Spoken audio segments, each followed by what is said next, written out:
میں نے ہمیشہ سے دعاؤں پر یقین رکھا ہے، لیکن مجھے کبھی یقین نہیں ہوا کہ میری دعائیں بھی قبول ہوتی ہیں۔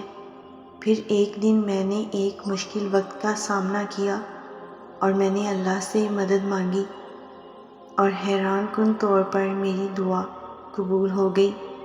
اس تجربے نے مجھے سکھایا کہ دعائیں حقیقتاً طاقتور ہوتی ہیں، اور اب میں ہمیشہ اللہ سے معجزات کی امید رکھتی ہوں۔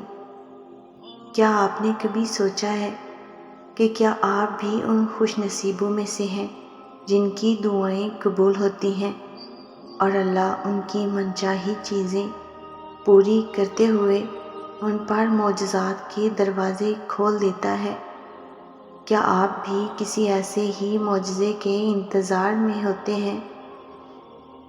اگر ہاں، تو پھر آپ کو یہ جان کر خوشی ہوگی کہ آپ اکیلے نہیں ہیں۔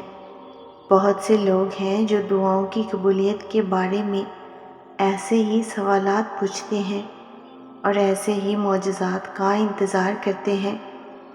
اللہ سے معجزات کیسے مانگ سکتے ہیں؟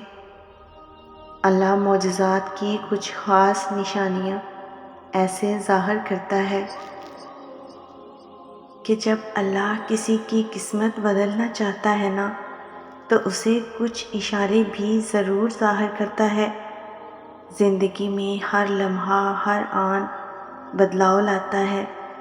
حالات بدلتے ہیں، چیزیں بدلتی ہیں، یہاں تک کہ قسمتیں اور تقدیریں بھی بدل جایا کرتی ہیں، مگر آپ سمجھ نہیں پاتے۔ اللہ قرآن پاک میں فرماتا ہے، اے انسان، جو خیالات تیرے دل میں سے گزرتے ہیں ہم انہیں خوب جانتے ہیں، اور جان رکھیں زمین و آسمان تک اور اس کائنات میں جو کچھ بھی ہو رہا ہے وہ تنہا اللہ کے حکم سے ہو رہا ہے۔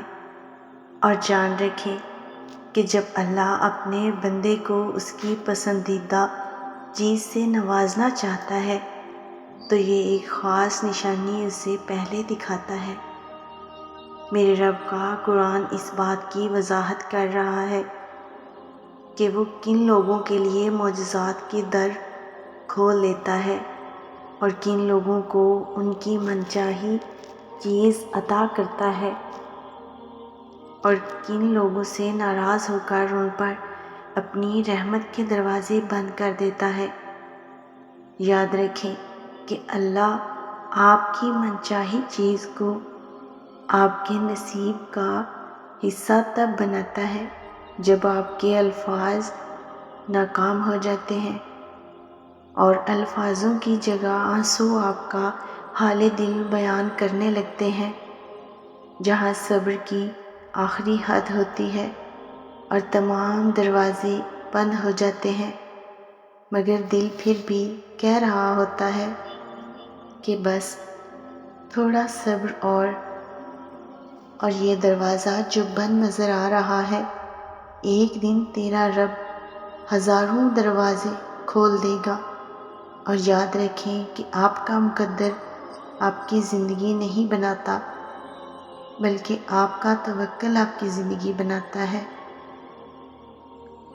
اور جو درد آپ محسوس کرتے ہیں نا، وہ تو اللہ کی طرف سے پیغامات ہیں۔ انہیں غور سے سنیں۔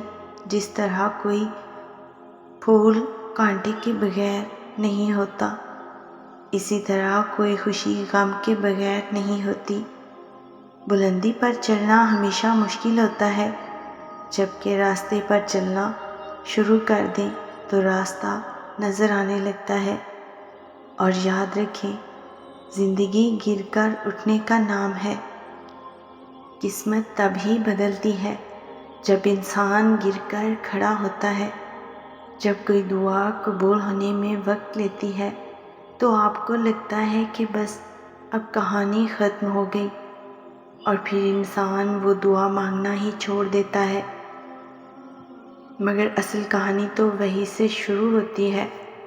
دعا مقدر نہیں، آپ کی زندگی بدل دیتی ہے۔ اللہ کسی بھی ٹوٹے دل کو ضائع نہیں جانے دیتا، اور جانتے ہیں اللہ اس انسان کی پکار پر فوری کن کہہ دیتا ہے، جو دکھوں میں بھی شدت سے اس کا طلبگار رہتا ہے اور اس کی رحمت کا صبر سے ہی انتظار کر رہا ہوتا ہے۔ سنو، جب کوئی ٹوٹا انسان اپنے رب سے مدد کی فریاد کرتا ہے نا، تو اللہ تعالیٰ اس کو زیادہ دیر تڑپتا نہیں دیکھ سکتا اور جلد ہی اس کے لیے ایسا معجزہ کرے گا کہ جس کی کوئی حد نہ ہوگی اور نہ ہی کوئی اختتام ہوگا، انشاءاللہ۔